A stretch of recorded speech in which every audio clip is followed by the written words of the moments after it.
So, you want to launch a subscription box and don't know where to start? Girl, you are in the right place. I'm Julie Ball, a subscription box coach, and your host here at Subscription Box Basics, a podcast for new and aspiring subscription box entrepreneurs that want to avoid overwhelm. So grab a coffee, some pen and paper, and let's have some fun.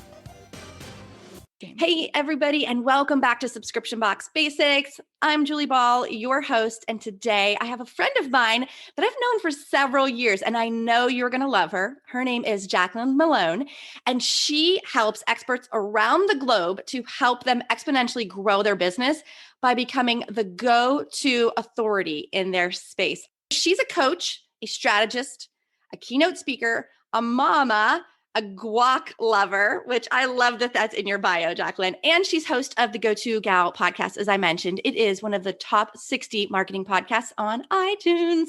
Welcome, Jaclyn, after that amazing introduction. Oh, thank you so much for having me, Julie. I'm pumped for this conversation.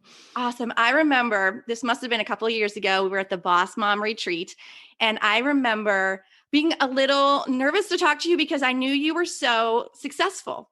And I knew that when I would loosen up and finally have this conversation with you, that you would be I knew you'd be like so supportive and have some answers because you were a few steps ahead of me in my business. You know what I mean? And so it's such a treat to have you on the podcast. A lot of people are going to be meeting you for the first time. So why don't we start with, you tell us a little bit about your background.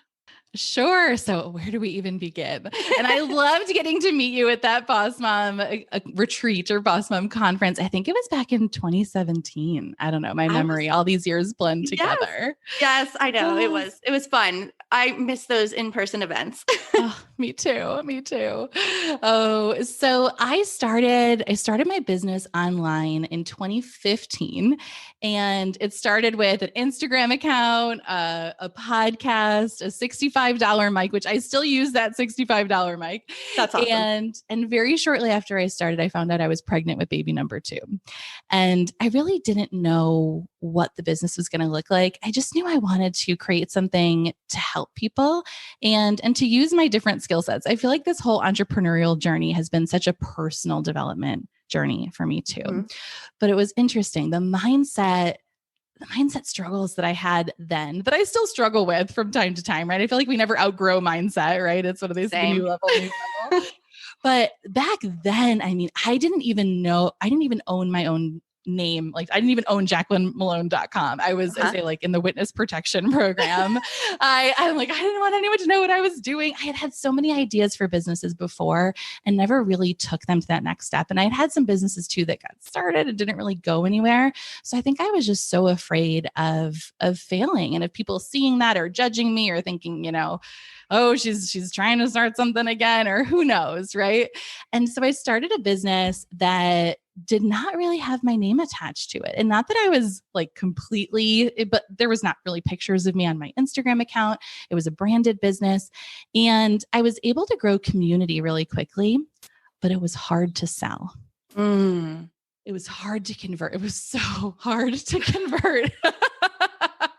But the community was growing, right?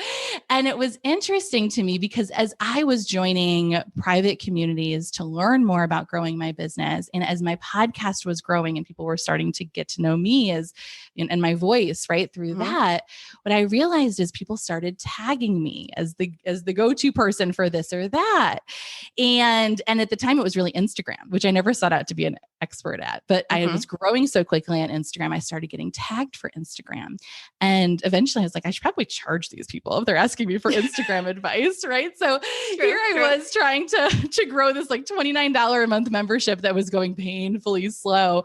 But then all of a sudden I was able to charge $200-$300 for consultations and started putting together 4-figure packages for Instagram consulting. And it was so easy. I'm like, what is this? Don't you love it when connecting it's easy? Those dots, right? And like, why is this like literally landing in my lab easy, right? Yes. And these opportunities, my mentors asked me to come speak at their event. Screw the 9 to 5. I threw out to San Diego to speak at their conference, and I was getting asked to speak on podcasts and all of this stuff.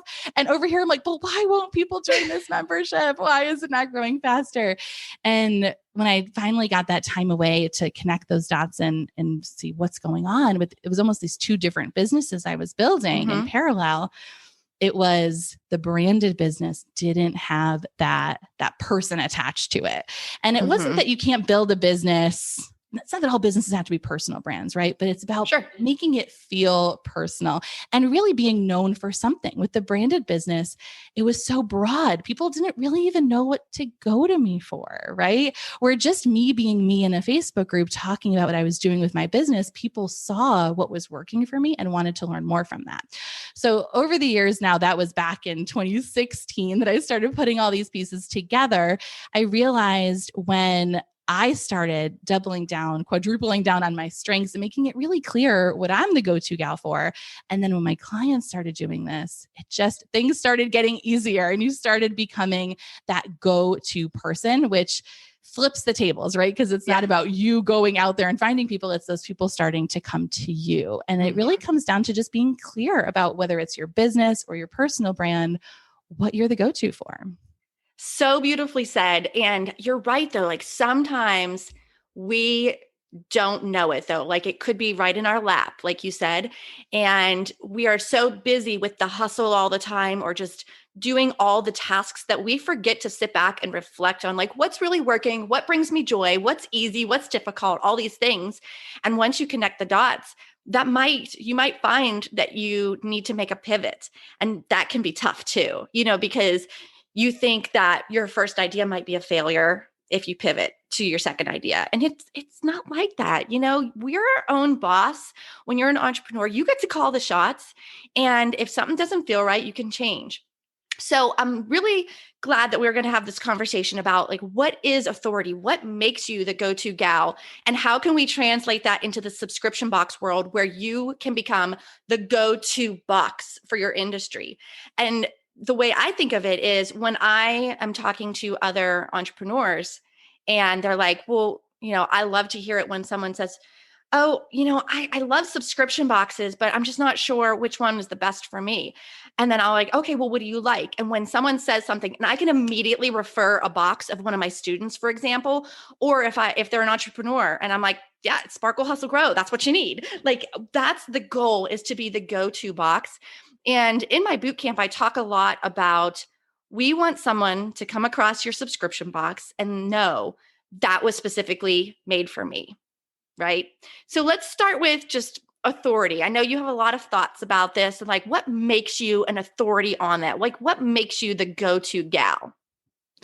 Yes. So authority is this term that's thrown out so much in our industry. It is. It's like, what does this even mean? It's not this tangible thing. Yes, right? It's like, how do we get our hands around this? And sometimes people are like, whoa, well, I have a degree in this or I have credentials. And like, doesn't that make me an authority? And it's like, well, maybe in certain spaces, but in terms of thinking about a community and your prospective customers thinking of you as that go-to authority, there's more nuance to it. So as I've broken this down over the years, what I've realized is it really comes down to 5 key things. And I call it the authority armor framework. So we can make this easy to remember. On. So we'll run through this quickly and then we'll dig into the parts that I think make the most sense to focus on, especially at first for subscription box business. Perfect.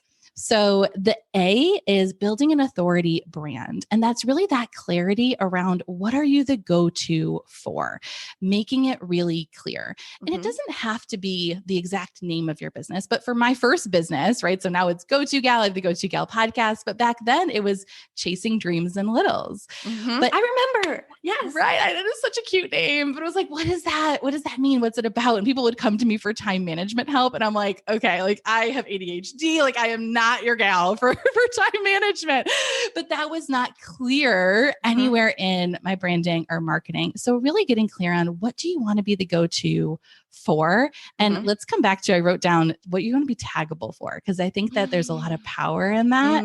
And yeah, let's come back to this after the framework because there's a lot there. Okay. So being really clear on what are you the go-to for and building your platform online. So you have your social media profile or profiles. I don't think you need to be everywhere. Sometimes it makes sense to just go all in on one.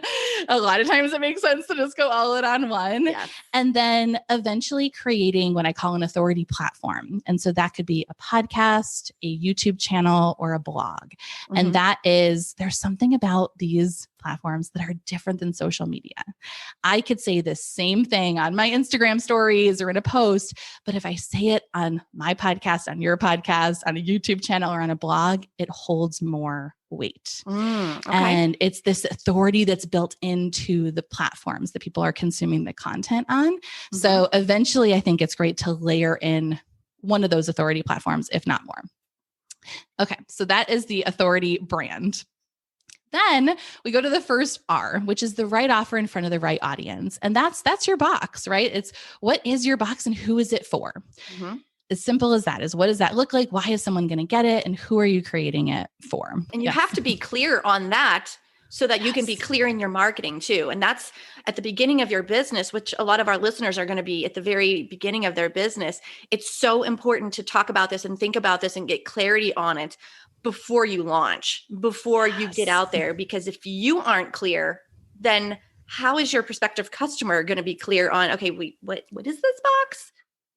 Yes. And more than ever, people want something that they know is for them. Yes. And there's power in knowing that it's not just authority, it's trust, right? Authority is trust. And so a few years ago, my cousin who does my hair, she's a hairstylist, was asking me about Instagram. And now remember, I was speaking at events on Instagram, growing these Instagram accounts. That is not what I do now, but that is something I've had a lot of knowledge about. And I also know I was telling her about my Instagram strategists and different courses and stuff, right? So we're having these chats while she's doing my hair, and she could pick my brain about anything, right? And she's got me captive there while she's doing a cut and color.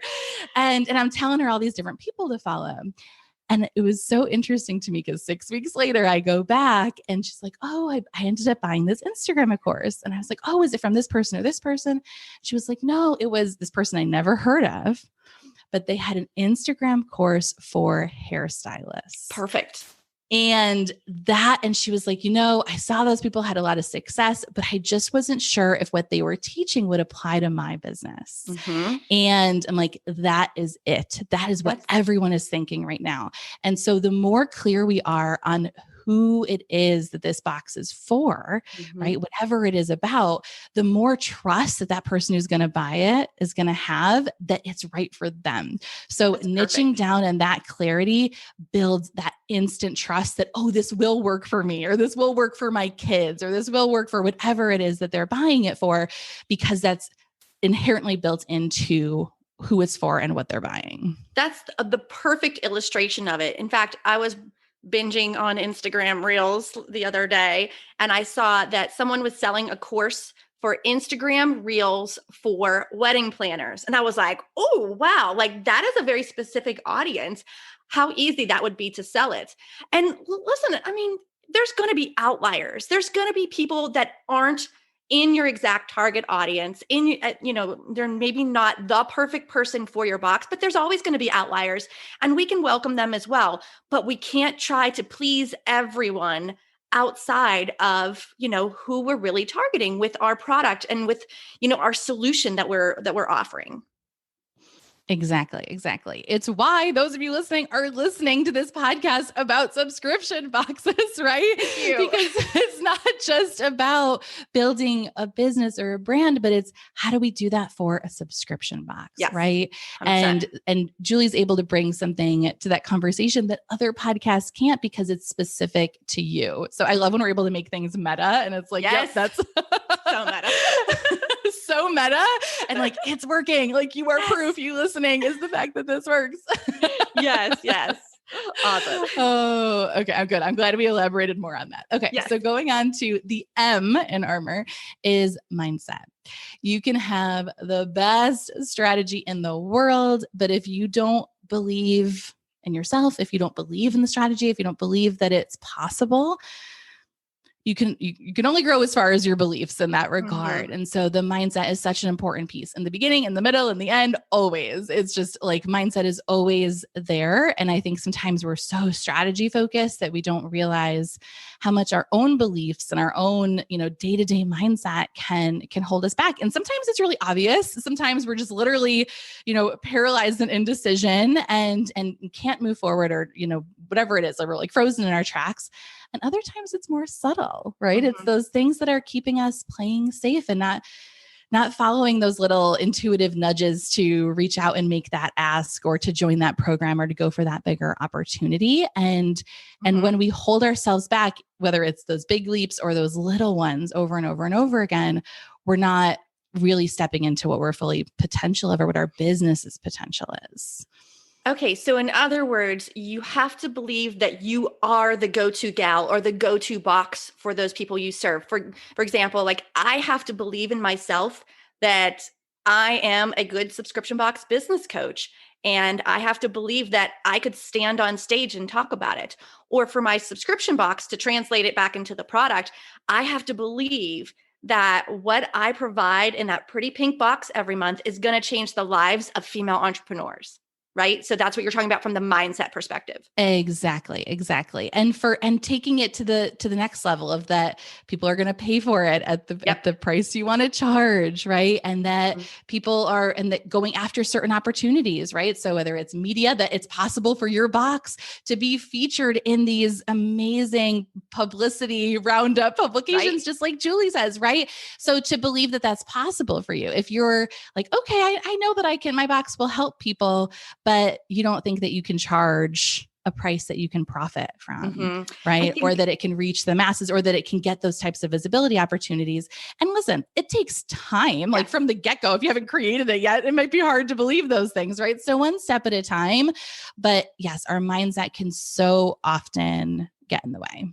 I think one of the pieces of advice that was given to me that helped me so much in that mindset is when I was explaining a concept to someone and they were just like staring like, what? Wow. Okay. I get it now. And I was like, oh, well, I kind of felt like everybody knew that. Like that's how it worked. And she was like, you have to remember, I don't know what you know. And so like you can relate that to a box business. For example, one of my subscription box boot campers runs a box for families of military that are deployed.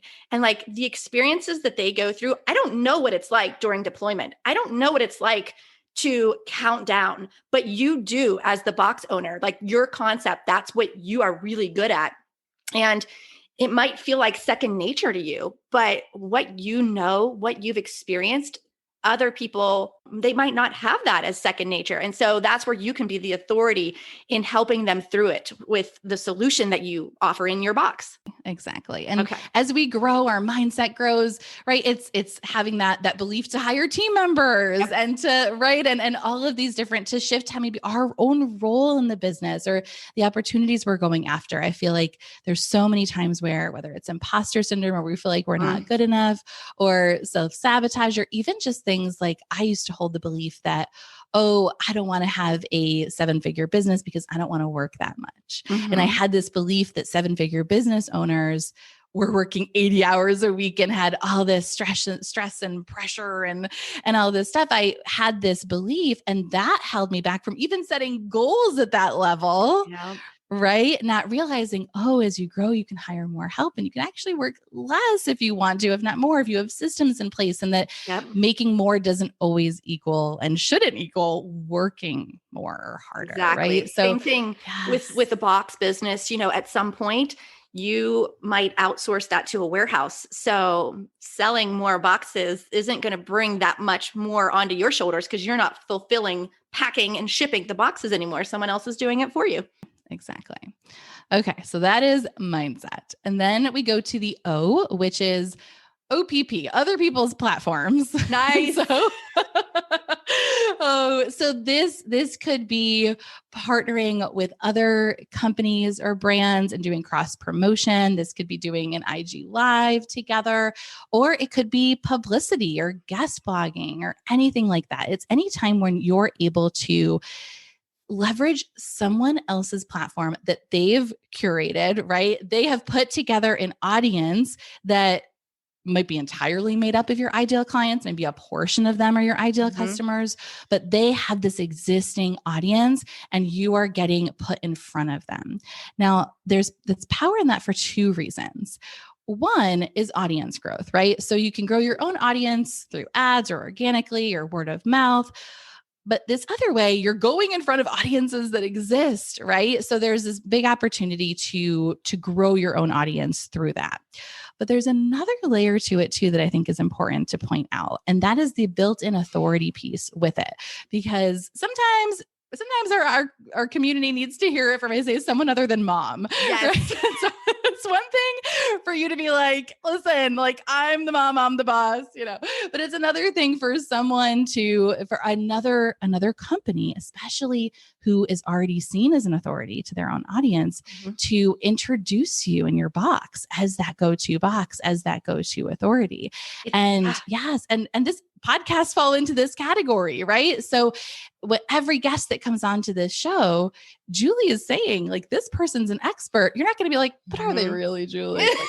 Like, right? And so it almost feels like a referral from a friend, and you have this built-in trust and authority of you're getting introduced as that go-to. And there's a lot of power in that. For one, those new people coming in are really high quality leads, but also sharing that with your existing audience, right? So they're saying, oh, wow, like look who's featuring you or talking about your box and sharing it. And that adds to the authority that your own audience sees in you too. Yep. The word that's coming to mind for me is validation. Validation is one of my love languages. And when someone else invites me onto their podcast or says, oh my gosh, I love last month's Sparkle Hustle Grow Box, that just fills my cup and really has that ripple effect on mindset. Absolutely. Yeah. I'm a words of affirmation gal as well. And Nice. yes. Oh, so yes, I think it's really powerful. Sometimes we get really caught up in just our own social and day-to-day and our own platforms, but leveraging other people's platforms can be a great shortcut for authority building. And I think in our subscription box world, we could translate that into the products that you actually put in the box. I've always said this in the past. Think about high quality brands that you can include in your subscription box.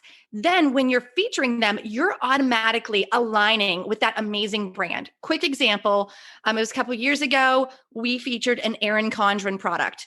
In the female entrepreneur world, Erin Condren is well known for planners, beautiful planners, ones that, there are super fans around. And so when we announced that we were featuring an Erin Condren product, Erin Condren wasn't sponsoring us. They weren't, promoting us or anything, but we were able to align with their existing brand and their platform by featuring them. We purchased the product to put in the box. So there was a transaction there that people were so excited, and they're like, oh, they got Erin Condren. I'm in. And I think that type of, in our world, in the product-based world, we can take that other people's platforms to that level, all the way to our products, other people's products. Yes. There we go. Other people's products. Yes. Oh my gosh. This is gold. I love that. Yes. Oh, that's pure gold. And you have full control over that. So that's so powerful. Absolutely. Yes. Other people's products. I love it. Okay. So that brings us to the last R, which is relationships. I have been so big on building relationships from the beginning in my business. I helped my dad start his business back in 2004 in commercial real estate. And, we didn't call it back then, but it really was a personal brand. And so much of it was based on relationships. And we spent all this time building and nurturing relationships in the community. And that had tremendous impact on the growth of the business.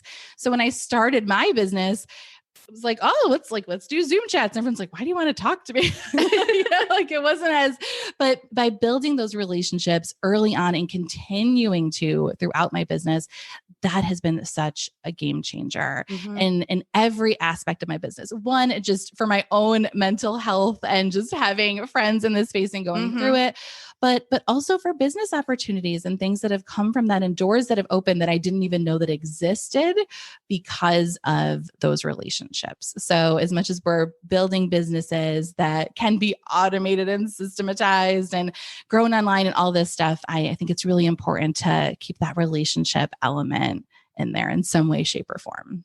I would 100% agree with that. I hear a lot of people talk about this, and I agree that people don't want to buy from a brand. They want to buy from a person. Like, they want to get to know you. My team tells me this all the time. They're like, people are interested in what you're doing. People are interested in what your day is like. And I'm like, nobody cares. Like, but when I show up and I start building that relationship, whether that's in an Instagram DM, sending a personal message to someone, thanks for sharing your box or your Sparkle Hustle Grow box on Instagram. Make sure you know about this, that, and the other. When I reach out and have those personal conversations, it goes so far, not only to, help that customer make the most of their purchase, but it helps just build that loyalty to the brand. And it helps me personally too, because I'm like you, like I want relationships. Like I thrive in that. And especially when we're behind the computer all the time and we're not in a place right now where we're doing lots of in-person events, if any, I need that. And so having those conversations is such like a win-win, and building those relationships helps build your brand loyalty, and it's going to turn into conversions. Like ultimately, a lot of this stuff we need to see, okay, how does this help me sell more boxes?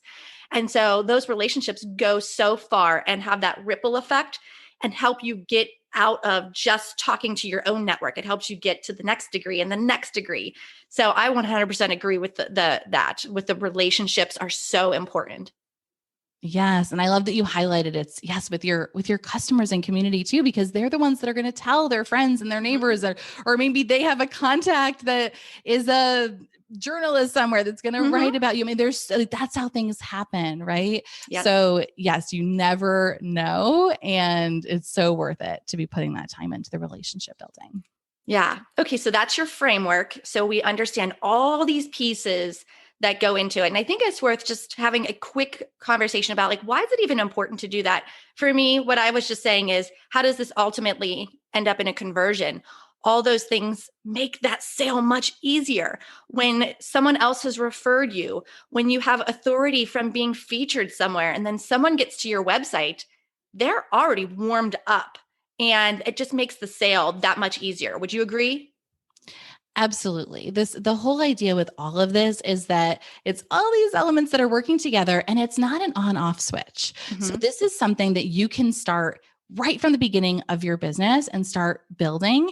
And there's not a point where you're like, oh, got it, I'm an authority now, I'm the go-to box Put my for this. crown on. Like we don't need to worry about this anymore, right? Done. Like for good or for bad, it doesn't ever stop, but it's this snowball effect that keeps happening. So you don't need to wait until you're at a certain point with your box to start doing this. You can really start from the beginning. And as you do all of these things, right, you're going to get this snowball effect and have it keep growing and growing and growing. And what it does is it creates this effect of you're the go-to box. And that's where you're the one that's top of the list for opportunities. And you're the one that people are talking about and referring their friends to and buying for their friends and tagging for things. I did say I wanted to come back to the tag, the idea of being taggable.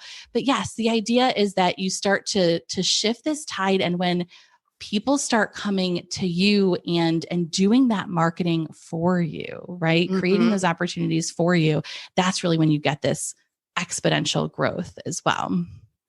Okay, so let's give our listeners some things that they can do to take action. Like, what can they do right now? Most of them, again, are going to be maybe in the pre-launch stage or maybe the idea stage where they had some idea and they're like, okay, what next? How do we start our journey getting to being that go-to box? Yes, I love that.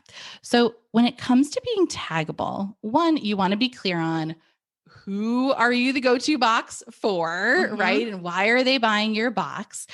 And you want to think about, what is someone going to say to a friend, or they're going to post in a Facebook group that they're looking for? Because it might be, I'm looking for a box on X, but it may not, right? It may, a lot of times it's probably not. It's more vague than that of what they're struggling with.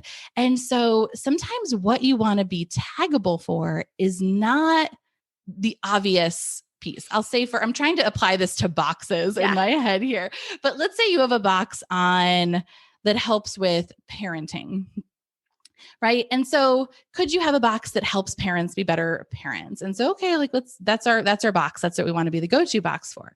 But how many people are going around and saying, like, I'm really struggling with like, I want a box on parenting, right? Like, I'm sure there are some people it's probably going to come out hot, right?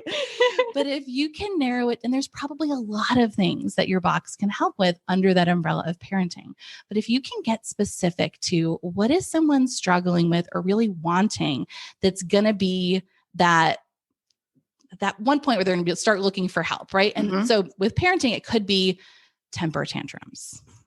Right. And so now you say, okay, when parents start struggling with their kids having temper tantrums, that's when they start looking for help and resources on this. And that's where our box can come in and really helping them with all of these, and that's a symptom of all these other things. Right. Yeah. And so the idea for that is don't get taggable for parenting or parenting box, but get taggable for temper tantrums, for the problem. And this makes it really easy to refer you. So you say, we're the box for parents with kids that are having temper tantrums. And so then when it's at a play date or in a mom group and someone's like, oh my gosh, my kids keep having temper tantrums. Oh, wait, I have the solution for you. It's this box on parenting that helps with kids that are having temper tantrums, right? And so that's where there's this little nuance to like, well, what am I the go-to for? Sometimes we want to find what are those indicators that someone is ready to go buy our box. That's so interesting that the way you positioned that, because I was just having a conversation with Becky Burgess, who is our Facebook ads manager for Sparkle Hustle Grow.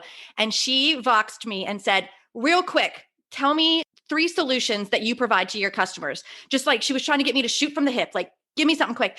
And she said her aha moment from my responses was that as entrepreneurs, we are sometimes on an island and you don't have to do it alone. And she's like, that's part of what you build. Like when someone says, I feel lonely in my business, you could be that go-to box for that particular pain point where it's like, well, we have a community and we help you connect with other women and do networking, and you don't have to do this alone. And so I think I need to reflect on that exercise. Like, what do I, as Sparkle Hustle Grow, what do I want to be the go-to box for? And just, brain dump just all the things that we could potentially be, and then talk to some of our ideal target audience and say, which of these do we solve the best? Like, which have we made the most impact in? Because asking your customers is okay. Like we ask our customers all the time for feedback and for input and how we can hone in on providing the best product, but also our marketing messages so that we're clear on what we're the go-to box for. Yes, such a beautiful example of that. And yes, there's in that little nuance, there's so much gold that just makes it really clear for people of when they're ready to buy, but also how they can refer you, right? We want to make it easy for people to refer you. Yes. Okay. So you need to figure out what you actually are the go-to box for. And then do you have any advice on like how to share that in marketing messages, or how to start in like including that in part of like your email nurture sequence or your Facebook ads or anything? Like, how do we start putting it out there without saying, I am the go-to box for XYZ? Like, we want to make it so it's like normal, like it feels good and it flows in the messaging. Yes. Well, one, you can totally say I'm the go-to box for XYZ. Okay. That's okay too.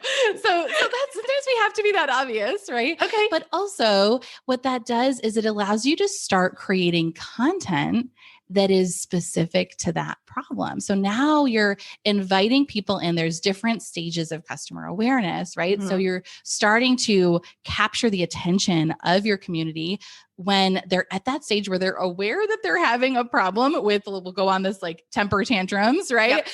Right. So they're aware that problem, but they don't maybe know that there's a solution for it or what that solution is. And so you can start creating some content around that leads people to your box as the solution. Like on your blog or a YouTube channel. Yes. Or on Instagram. a podcast. Yes. Also, if you know that that's the thing you want to be known for, start looking for customer testimonials that illustrate that and how it helped people with it. And you can, right. And so you're sharing customer stories. And so they're able to start seeing themselves in other customers that you have that had the same problem and are now on the other side of it.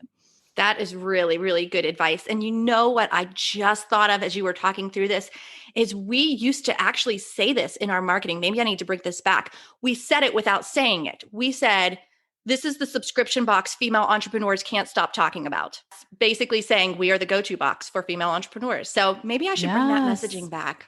Oh, so much gold. There's something there. Right? Oh, awesome. This has been amazing. Thank you, Jaclyn, so much. I know that everyone is probably their hands are cramping from taking down notes and like trying to brainstorm, like, what are they the go-to box for? Some of them, it's going to be like, bing, like completely obvious, but some of us are going to have to dive a little deeper and like really think about what do we want to be the go-to box for? So where can people follow you? Because you have your podcast and you have lots of platforms that we can get more information and follow along. So I would love if you would share those right now. Yes, absolutely. And listen, clarity comes from action. So if you do not have clarity from listening to this conversation, start to have those conversations with your happy customers and see why did they join, and start to try out maybe different things and see what your audience seems to grab onto the most.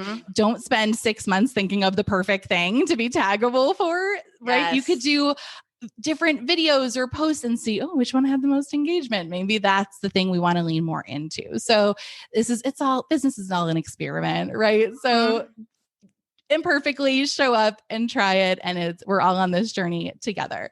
So that said, you can come over and listen to the Go-To Gal podcast, where we talk about everything from mindset to strategy and all of those things about becoming the go-to gal over there. And then for those of you that want to keep taking action with this, I put together a 30 days of authority building action plan. And so it's built off of that 5-part framework. And we give you something to do every single day, a little thing that's part of one of those 5 to help you start building that snowball effect of authority. And you can get that for free at jaclynmellone.com/plan. I love that, because there's nothing better than a guided experience and a guided, like having something to do every single day. It keeps me on track so much better. In fact, when I get something like that, and I cannot wait to download it, I'm definitely going to do that. What was the link again? It was jaclynmellone.com/plan. Okay. We'll put that in the show notes. What I like to do with something like that is actually put it in my calendar as a non-negotiable, as if it's a meeting. So even if it will take me, say 5 to 10 minutes every day to do whatever that exercise is, I'll put it in my calendar. And I suggest for our listeners that you do the same thing so that you don't skip it and you actually like commit to completing the exercise. So thank you for that. I can't wait to download it. Guys, I hope you've had some aha moments during our conversation.